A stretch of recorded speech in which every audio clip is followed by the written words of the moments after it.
May hapon sa tanan, narapod kita sa Light Them with My Word, ang sinimana nga pagpampit sa kinabuhi sa laiko. Ang atong basahon karon kinutlo kang Lucas kapitulo 17 versikulo 5 hangtod sa 10. So brothers and sisters, kaniniya nga ebanghelyo nagasugid kani og gamay nga mustasa. Kung kani alagaan, mudako kayo kanigikan sa sagbot ang iyang hitsura, ug mudako mahimo siya nga kasilungan sa mga langgam ug uban pang mananap ug labi na ang tao, no?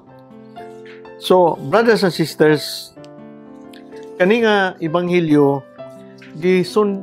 giunhan kaniniya sa kanana ang bersikulo 1 hangtod sa 2 nga mao gihapon nga ebanghelyo nga mga disipulo nga gitagaan sila og kanang panghimangno sa Ginoo nga ang ihang pagsalig sa Ginoo kanana ang mahimo nga usa ka bata. So meaning iyang pagka-humble, no?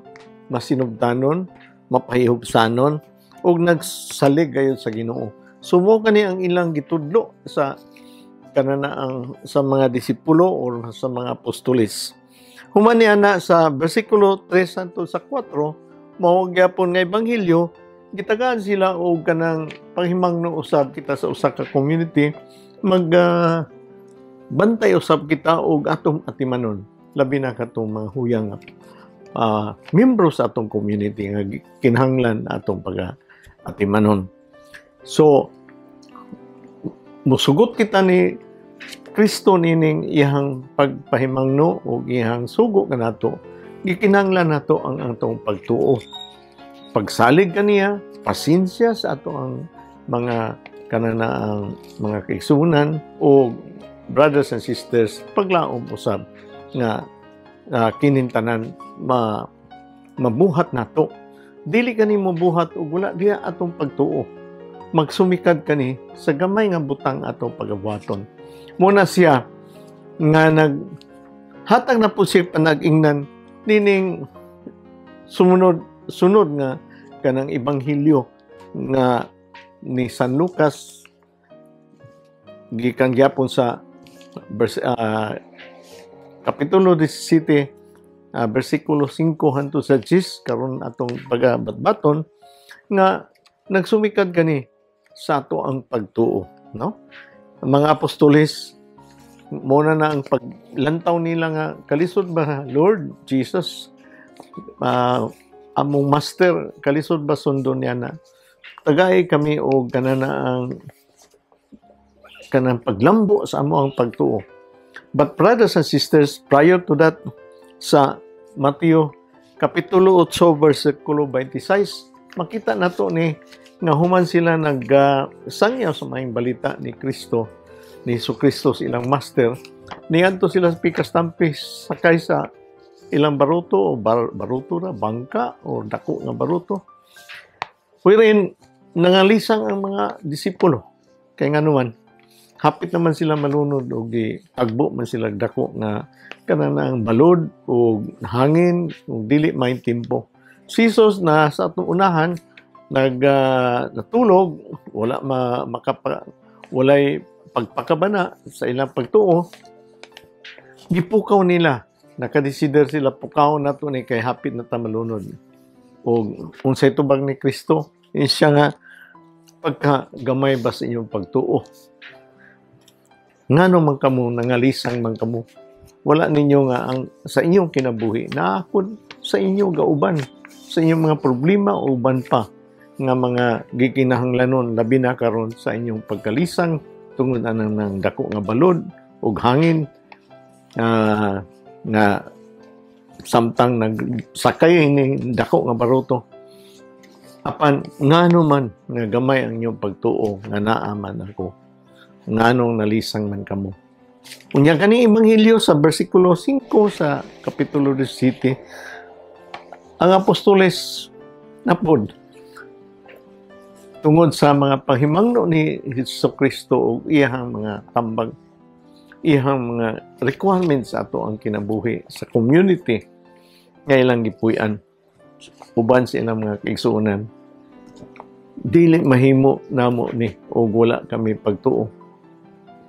Igo nga pagtuo nagkuhan sila, nangayo sila sa ato ang Ginoo. Siya nga sa versikulo 5, ang mga apostoles miingon sa Ginoo, dungagi ang among pagtuo, Ginoo.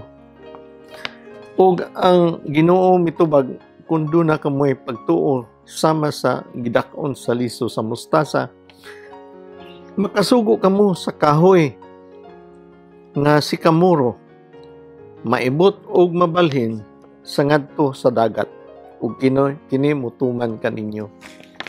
Brothers and sisters, makabalhin sa dagat ang usa ka sikomoro ug naalay dako nga pagtuo sama sa mustasa.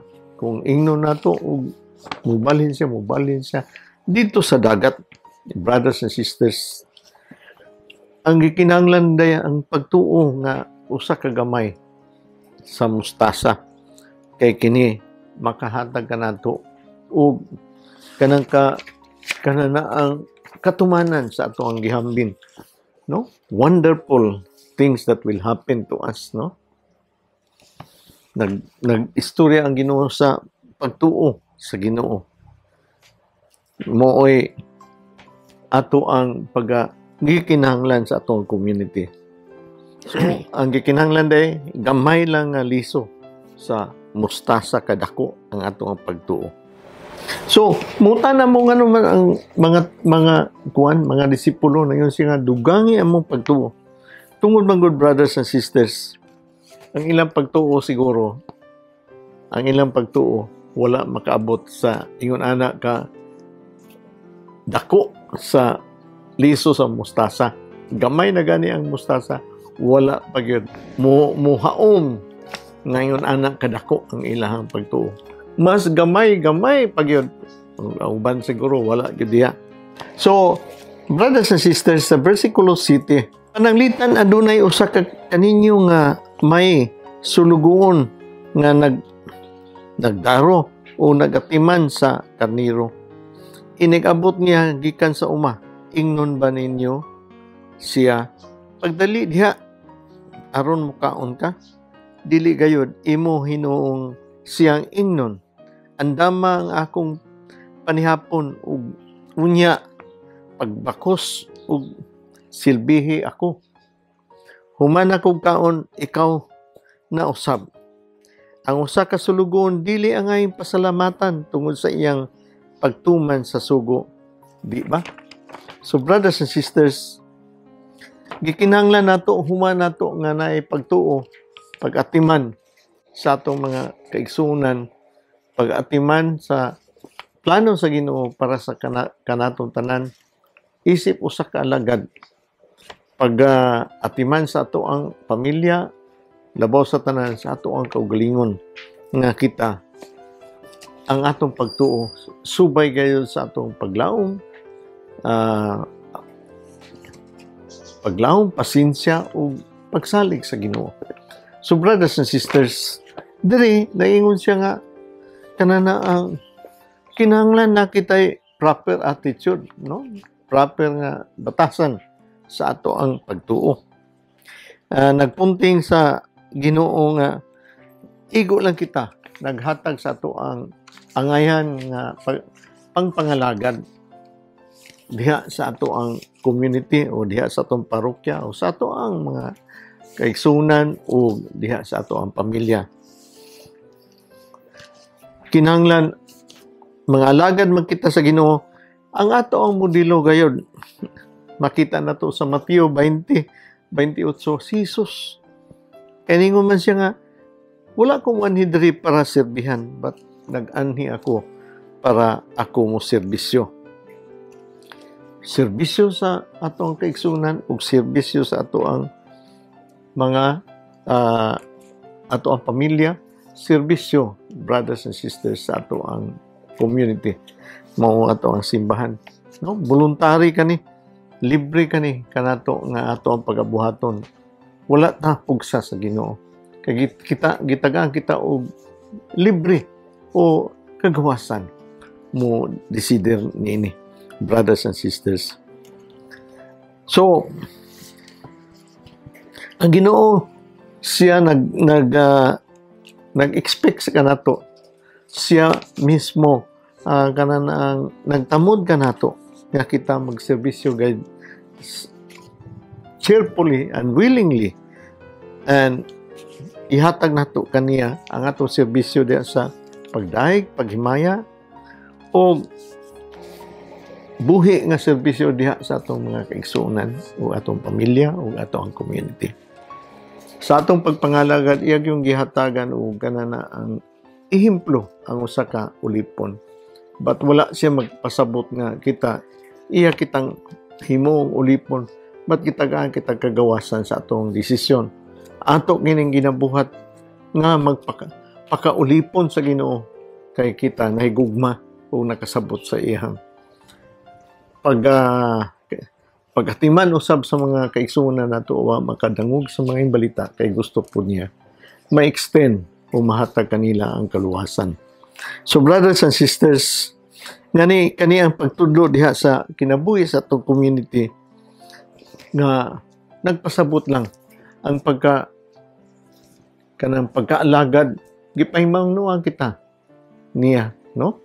Katuntuan, if you want to follow Jesus, kung kita magsunod kang Hesus, maghalagad kang Hesus, ato isalikway atong kaugalingon, atong pasanan, atong krus, o musunod kita sa ihang mga lagda o sa ihang pamaagi. Pagatiman sa atong mga kaigsuonan, pagatiman nato o mugna sa atong kaugalingon, no? Diha sa ato ang community, no? Kung yun ani palang tanan ang mga katawhan diha sa ato ang parokya o diha sa atong community, ngan unsa ka, no? Pagka malinawon gyud nato, pagka malambuon gayud ang ato ang parokya, naagyoy insakto, naagyoy renewal nga moabot sa ato ang kinabuhi, sa ato ang kinabuhi diha sa atong parokya, no? Sa ato ang simbahan. Kay nga naman deny God, nag-detach kita sa ato ang kaugalingong interest, but ang atong interest sa atong isikataw mo ato ang kanana ang pagahuptan o pagasundon, no? Mo nang brothers and sisters, mo kana yang example niya ang slave, no? Wala po siya maingon nga kita mahimong slave, but nagpasabot siya nga sa ato ang desisyon kita nagpakaulipon diha sa Ginoo kay nahibalo kita sa iyang dako nga gugma kanato o dako nga plano kanato diha sa uban sa atong mga kaigsuonan diha sa kinabuhing dayon. Mao man gyapon niya example bitaw sa pag-abot sa kingharian sa langit. Unsa may example niya? Example niya is pareha kuno sa kawatan nga dili magsaba o kano sa siya manhi. Mao man gyapon bitaw ang iyang istorya nga moabot ang gingharian sa langit. Ikaduha niya pag-anhi diri para mamugna gayod ang gingharian sa langit. Sama kuno sa usa ka kawatan nga dili na tumaybawan kanos ang moabot. Anytime dahil siya moabot. Di ba mo gyapon iyang example? Slave o kanana ang kawatan. Brothers and sisters, wadto ta sa bersikulo 10. Mausab kamo kung makabuhat na kamo sa tanan nga gisugo kaninyo, ingnan ninyo mga sulugoon kami ug nagbuhat lamang sa among katungdanan. Tanawa, no? Mga suluguan lang kami ug nagbuhat lang kami sa mga katungdanan. Kinsa man taon pod, no? Ang manag-iya sa pagdaig, kinsa man taon pod nga makapanghinambog ni atong ginabuhat. After all, dili man ni ato ang trabaho, dili man ni ato ang plano, iya man tanan kini sa Ginoo. Kabahin man lang kita, gipatabang man lang kita mga alagad. So brothers and sisters, ang pangutana karon, unsa man ka hugot ang ato ang pagtuo diha sa Ginoo. Ug unsaon nato kung asa man kita, gamay nga mustasa nga liso o mas gamay pa na o wala kayo diha, no? Orang uban siguro dako na, ning tubo na nga mustasa, liso sa mustasa. But ang pangutana karon bisag asa kanato og unsa ka matang sa ato ang pagtuo. Unsaon man nato kini nga mutubo kani, no? Magsugod kini sa pagtubo human nato madunggi ang maayong balita sa Ginoo. Kaya ang pagtuo magud ang atong pagtubag nini naglangkob man ni sa ato ang pagsalig sa Ginoo. Atong pagtuo, pagsalig sa ato ang Ginoo nga makanunayon kani tininuod og realistic, no? Kanang real yun nga ato ang ginabuhat sa ato ang pagtuo diha sa ato ang kaugalingong pag-usab sa ato ang kaugalingon ng mga batasan, attitude diha sa ato pamilya, recipient ang mga bata, ato asawa, diha sa ato ang mga kaigsuunan sa usa ka komunidad, diha sa parokya ug sa ato ang trabahoan. So brothers and sisters, real yun kani. Kanana ang pagtuo nga nagtuo gayud kita ug nagsalig kita nga naagi kausaban nay kabalinan. Like atong pagtuo sa electricity, brothers and sisters, although makita nato ang mga suga o mga siga sa kanang mga bumbilya sa kanang electricity, but dili nato makita ang electricity. Di nato siya makita. Makita na natong resulta. Brothers and sisters, kay di man nato siya makita, nakita nato ang power, mutap ta siya og daghang suga. Daghan ang mahayagan, no? And then, brothers and sisters, mao kana ang ato ang pagtuo. Lord Jesus, puna ug dugang ang among pagtuo nga kami makanunayon gayud diha ra kanimo nga ikaw man gyud ang kinutuban sa tanan, ikaw man gyud ang among kanana ang kusog ug ikaw pud ang amo ang kinabuhi. Kaning tanan among gipangayo pinaagi ni Jesus. Amen. Glory be to the Father, to the Son, to the Holy Spirit, as it was in the beginning, is now, and ever shall be, world without end. Amen. Sa ngalan samahan sa Anak, sa Espiritu Santo. Amen. So, sa sunod na po, simana, sa inyong makanunayon sa pagpaminaw o pagtuon sa ako ang ginapaambit. Noon ta, karana ang dako pong grasya sa Ginoo ug mutabang ta sa ato ang mga galastuhan sa atong pagmuna nining programa. Bisag gamay lang. Inyo lang tanawon ang GCash o ang BPI nga akong gi-post kung na inyo hang ma-share, kung na inyo mapaambit. Salamat o may hapon sa tanan.